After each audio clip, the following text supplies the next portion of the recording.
월가에 따르면 바이든 대통령과 메카시 하원의장은 토요일에 미국의 부채 한도를 2년 동안 인상하고 해당 기간 동안 지출에 새로운 제한을 두는 것에 잠정 합의에 도달했습니다. 이 합의는 미국 정부 부채의 파산 위기와 세계 경제의 불안을 해소하기 위한 조치로 의회 양원에서 승인을 받아야 합니다.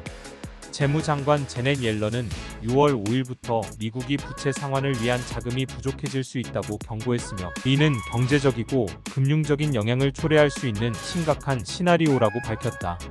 이후 지금까지 미국과 세계 시장은 부정적인 전망으로 인해 출렁이는 모습을 보였습니다.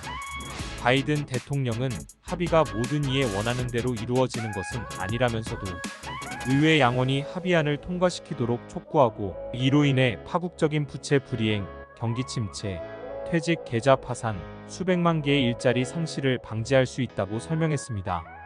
그러나 일부 보수파들은 더 큰 조치를 원하는 입장이다.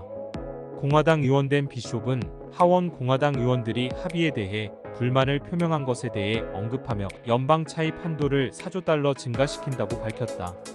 현재 연방 부채 한도는 31.4조 달러입니다. 합의에 대한 일부 공화당 의원들의 칭찬과 함께 세부 내용은 아직 공개되지 않았으며 변경될 수 있다고 의원들과 보좌진은 밝혔습니다. 합의의 주요 요소 중 일부는 다음과 같습니다. 지출 수준에 따르면 합의는 2024년 비군사 지출을 2023회계 연도와 대체로 유지한 후 2025년에 약 1% 증가시킬 것으로 예상됩니다. 군사 지출은 바이든 대통령의 2024회계 연도 계획 수준과 거의 동일하거나 작년에 지정된 8,580억 달러보다 약 3% 높게 유지될 것으로 예상됩니다.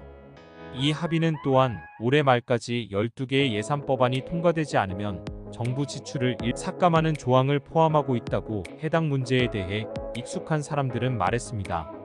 백악관은 또한 연방 식량 지원에 대한 공화당의 주요 요구사항 중 하나인 고용 요건을 강화하는 데 동의했습니다.